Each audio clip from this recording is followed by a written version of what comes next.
Okay, I'm about to start doing this audio recording stuff here. I haven't ever done it before, so I feel a little awkward talking in a room all by myself with a microphone sitting in front of me.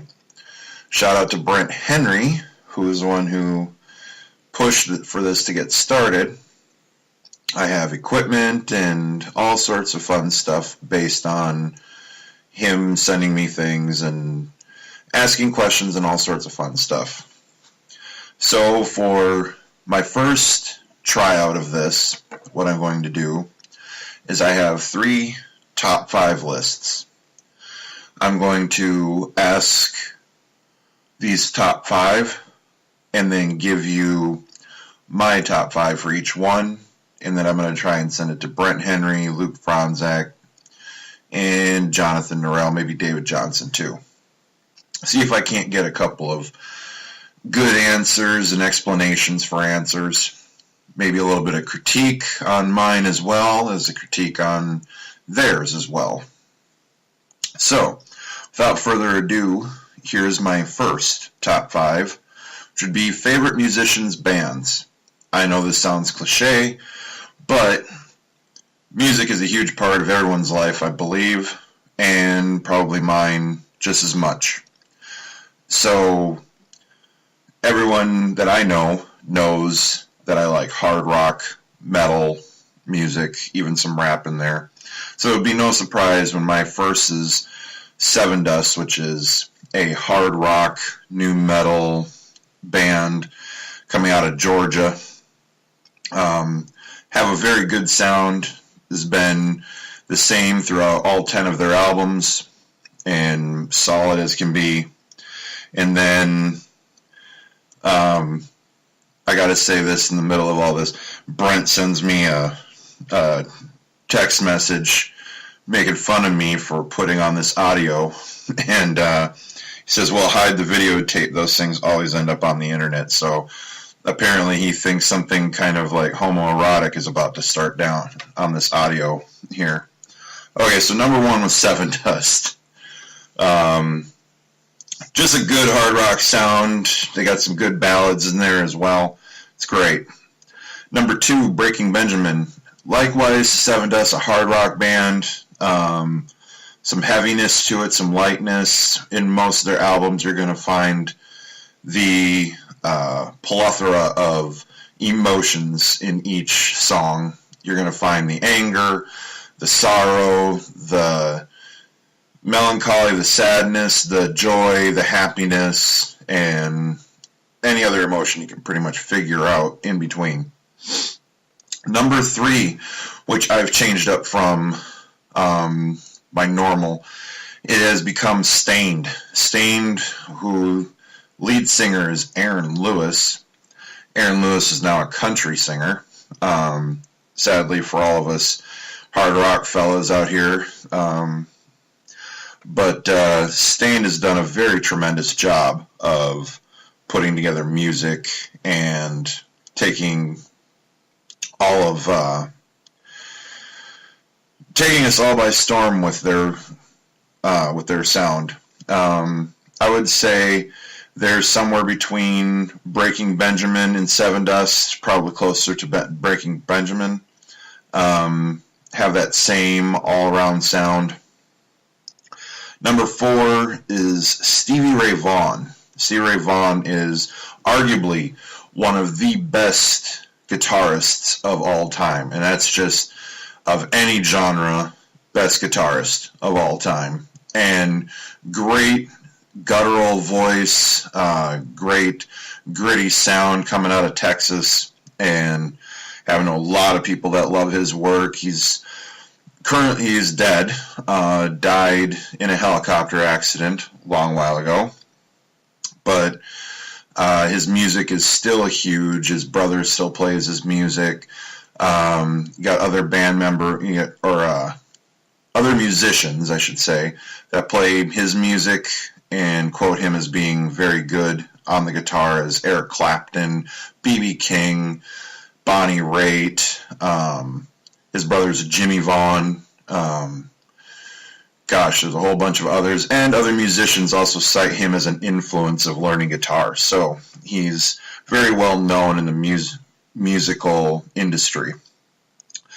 At number 5, since I've got the hard rock, I've got the soft rock, and I got the blues rock on here, since one of my other genres is rap.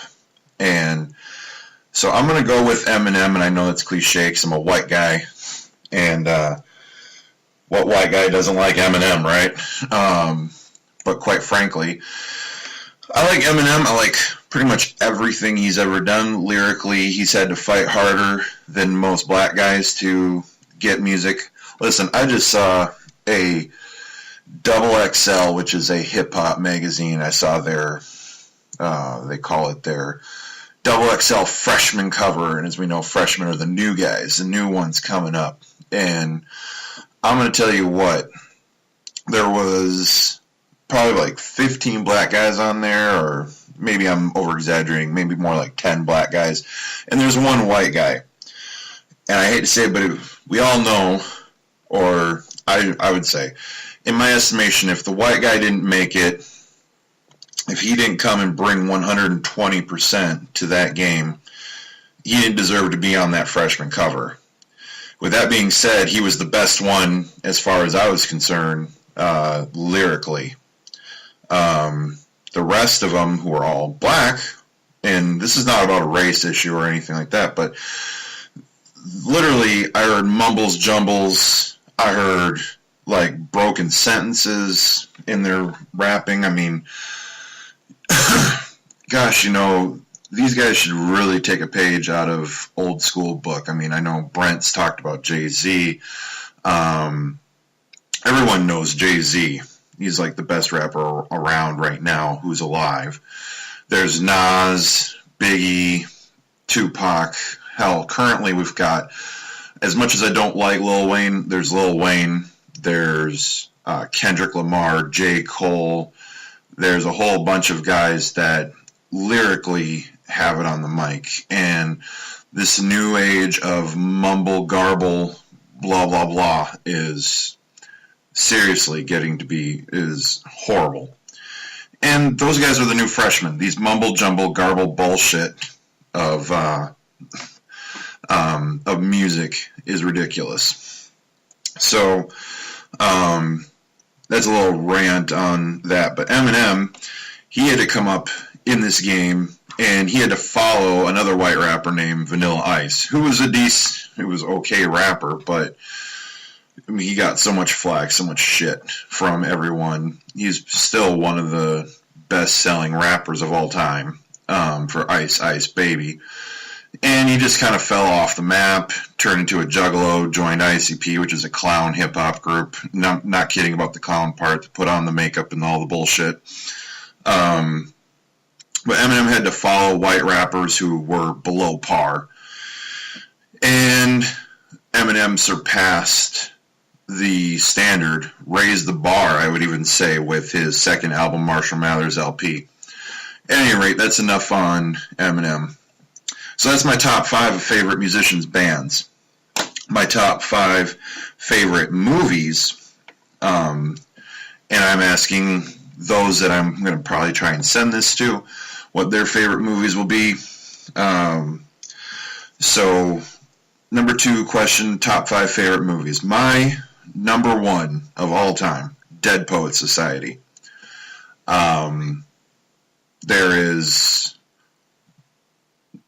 There's a love and a loyalty, and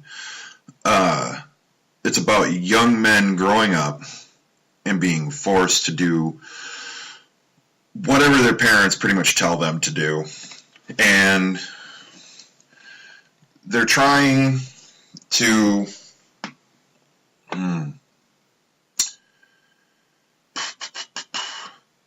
just figure out life. They're trying to figure themselves out, and it's a boarding school, and they're projected to be doctors and lawyers and, accountants, and they're the next corporate white-collar guys, this group of people. And in their youth trying to figure things out. They find this old history of their school where there was a group called the Dead Poets Society where they got together and they just lived their lives. They read poetry and danced and they did all sorts of different things. And they were, I know again, it sounds kind of homoerotic. Anyway, it just was a really cool video. If you does have a suicide in it, so if you're really you really struggle with stuff like that, you may not want to watch it. My number 2 would be Bad Boys. Martin Lawrence, Will Smith join forces together, and this is the first one. And they join forces to take on a guy who stole literally a cocaine bust out of their own police department, their own locker, their own storage. Funny as hell, action-packed. Michael Bay, Don Simpson, or Jerry Bruckheimer, Don Simpson production guys who did like The Rock, Con Air, things of those, stuff of that nature. So you're looking at a lot of things blowing up, things going down, car chases, stuff of that nature. Number 3, which is a newer film but has come up in the ranks for me, is Olympus Has Fallen. Olympus Has Fallen is a Gerard Butler film where he's an ex-Secret Service agent, and a bunch of Korean nationals come in and take over the White House and do a very good job of taking over that White House, except for they got one problem, which we all know in most movies, is there's always the one guy that everyone just underestimates, and it's Gerard Butler's character and ex-special forces and all that fun stuff. And so it's literally, if you're looking for just an action movie, don't look at the critics' reviews because they suck, and they rate it as a horrible movie. But if you're looking for an action film and you're used to like the old 80s movies where you had like Arnold Schwarzenegger and Sylvester Stallone and Dolph Lundgren and Jean-Claude Van Damme and these guys who were just going take out the bad guy, this is that kind of thing, only it's done better because it's a newer age. So it looks better being done. Couple corny lines here and there. Anyway, number 4, and David Johnson may remember this if I send it to him, Best of the Best. Best of the Best was, had people in it like James Earl Jones, Eric Roberts was one of the main characters on that, and it's about a competition, U.S. Karate Championship, martial arts championships, I should say, and it was going to be America versus Korea, United States versus the Koreans, and so there's a team of 5 who get selected, who win and get selected for the championship, and they got to work together as a team, and they have their own opponents, and they pick them, and they fight against them in this tournament. It's a great movie. A lot about, there's all sorts of, each fighter in there has a different battle they got to face and different thing they got to fight. And the funny thing is that they don't even, I won't spoil it for you, but anyway, it's a really good movie, a lot of heart into it, a lot of working your butt off to get the job done. And number 5, although a lot of people are going to disagree, Brent's probably going to disagree, Mordecai Elmblad would disagree, Green Lantern. And the only reason why I did this one is because I love comic book movies. I love the movies, not a big fan of the TV shows as much. The movies, though, like movies, Green Lantern got a lot of shit and a lot of hate, but Green Lantern has always been my favorite comic book character. Fuck Batman, fuck Superman, fuck the X-Men, fuck Marvel, everything about everybody else, they can all suck a dick to Green Lantern. And I thought Ryan Reynolds did a great job. I will tell Ryan Reynolds, if I ever saw him face to face, that Green Lantern was a good movie in my mind. If everyone hates it, that's their own prerogative, great. But Green Lantern was a cool movie, great movie to me, and great all around. Number 3. The question number 3. So that's my top 5 musicians. That is my top 5 movies. And now we're going to go through my top 5 favorite foods. And like I said, this would be better if I had another person on here that I could talk. We'd obviously be able to go longer, push through and do more audio. But, I don't have another person on here with me right now. Like I said, I'm going to send it. Maybe they can send me back their audio or whatever. All right, so my top favorite foods. I might do a fourth and do a top 5 favorite drinks as well. Top 5 favorite foods, I'm going to start with number 1 is burger. And I mean burger as in just the meat itself. Because burger can be put into meatloaf, burgers, actual patty burgers, meatballs, goulash. Hell, if you call it a poor man's spaghetti and you don't have any Italian sausage, you could actually put it in that. You can make it and put it into tacos. Burger is a meat that is well-rounded, can be used in almost anything and everything. Great protein. And I just really like burger. My number 2, cheese. And everyone knows that about me. Cheese is the greatest stuff ever. And whoever figured that out, it's been back as old as according to the Bible times. So I love cheese, which wouldn't surprise anyone when I say that my 3rd favorite is pizza. Luke would agree, probably David. Everybody would probably agree. They have all their different varieties of pizza. But pizza is great. And it is just one of the best foods ever invented. One of the worst foods, health-wise, ever invented. But very good taste-wise and always cool for parties. Is also the reason why I weigh as much as I do. Anyway, number 4, carrot sticks.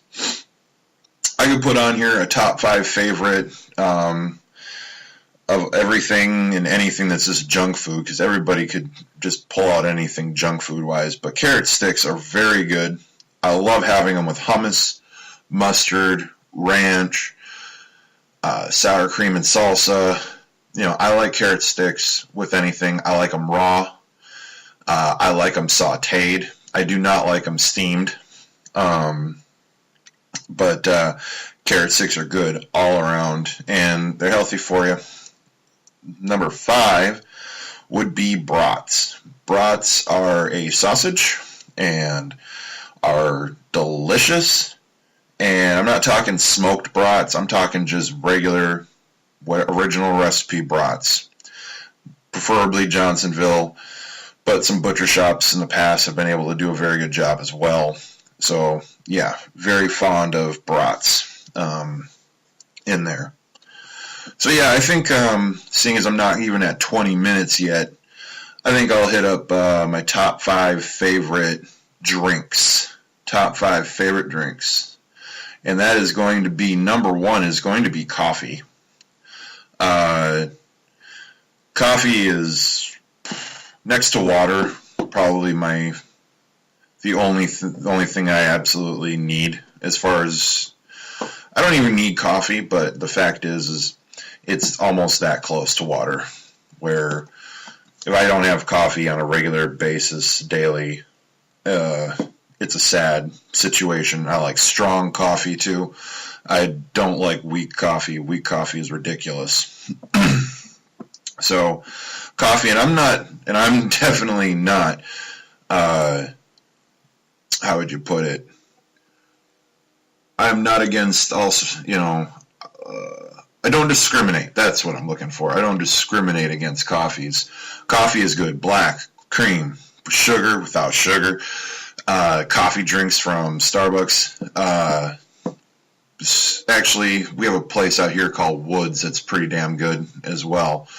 But if I ask Luke Franzak, he's going to disagree with me and go with Starbucks. But Woods has a better coffee flavor, can actually take this sweetness, and somehow it can actually separate the two. So that's why I like that, Lucas. So you're going to have to take that. All right. Number 2, water. The two things I drink the most of, coffee and water. Coffee and water. And there's nothing else that works best than water. Water is the best thing in the world. Water works really well for me. Love that shit. Number 3 would probably, and it's going to end up being a soda. I like different sodas, but I like Coca-Cola, and a lot of people would agree with me. Not Pepsi, Coca-Cola. Coca-Cola, best soda out there. And I can even take different variations of that. I can take the cherry Coke, or even a vanilla Coke, but nothing can beat the original. The original is the best. Number 4, I'm going to have to go with almond milk. And some people you can start the riots now, because I'm not going to actually put over the fucking dairy milk. Because quite frankly, almond milk in its regular form is probably thicker than most of the regular dairy milk after it's been put through the ringer. So quite frankly, you can all kiss my ass when it comes to this. Almond milk is really good to me, the almond brie stuff, and I don't feel as bloated, I don't feel as full, and I don't have as many issues when I drink almond milk. So cow milk can go take a hike, in my opinion, and get the hell on. And then 4, I'd probably have to say IPAs. It's a version of beer. It's an Indian Pale Ale. It usually has a higher alcohol content. I think probably most people would think that I'm all about Guinness, and even though I like Guinness, I've found IPAs, and specifically almost every one that I've tasted, better than Guinness. And number 2, the one that I'm really down with right now is the Samuel Adams Grapefruit IPA. Really tasty. I'm just getting my palate just kind of cleansed of different things right now, but IPAs are really good. They got a very high hops content. They're kind of bitter. They're a little strong. Like I said, higher alcohol content. I wish I could get Stone Cold Steve Austin's Broken Skull IPA or Adam Carolla's Endless Rant IPA up here, but where I've looked so far, haven't been able to find it. Hopefully I can go to a liquor store and go find it sooner or later. So that is going to conclude my first shot. We're at probably in around 25 minutes here, and I'm going to see if I can break this thing down, send it off to you guys, and see if you guys can listen to it. Like I said, my first shot at this, so we'll see how it goes. Thank you all, and goodbye.